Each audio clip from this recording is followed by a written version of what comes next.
Parmi mes BD, je pense que la BD dont je serai le plus fier, enfin que j'aime particulièrement, c'est une BD qui s'appelle Angèle et René. L'histoire d'une petite fille avec un cochon, parce que j'ai fait une petite dizaine d'albums avec et qui ont été traduits un petit peu partout. Ça a été notamment la première bande dessinée à l'époque traduite en Chine.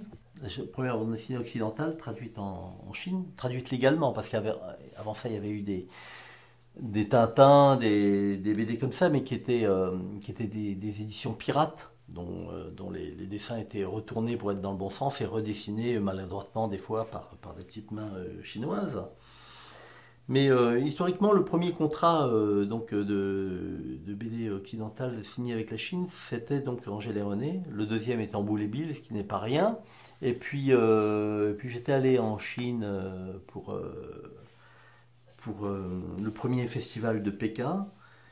Et j'avais vu mes BD un peu partout. Et surtout des faux Angèle et René. J'en ai ramené pas mal d'ailleurs. Je te les montrerai si tu passes à la maison. Des, des méthodes pour apprendre le chinois, des cassettes, des trucs avec mes personnages redessinés par les Chinois. Et donc, oui, c'est un petit peu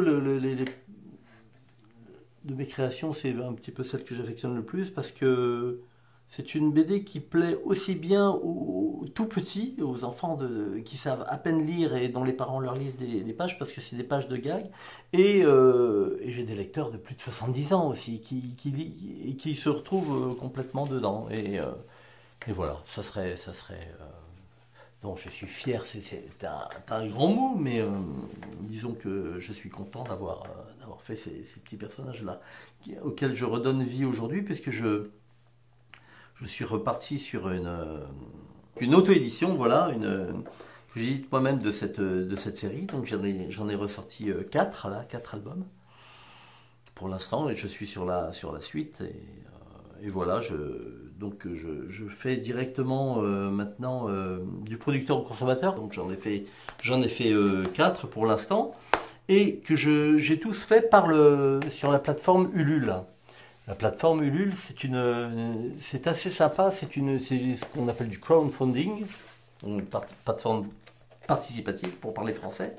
Et donc c'est tous les gens à qui le projet plaît peuvent le commander avant qu'il n'existe. Et comme ça, quand le bouquin sort, je mets le nom de tous les participants. Et puis, ils reçoivent des cadeaux, des illustrations en plus, des autocollants, des posters, Là, je suis en train j'ai fait tirer toute une collection de t-shirts, par exemple.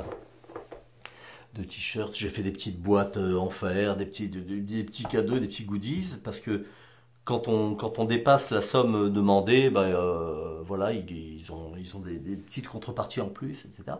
Donc, je me suis un petit peu orienté vers le virtuel, en fait.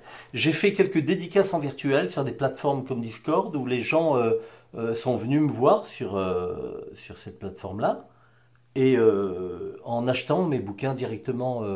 Moi, j'ai une boutique en ligne sur SumUp, donc il suffit de taper mon nom au cœur de Ridel suivi de SumUp, SUMUP.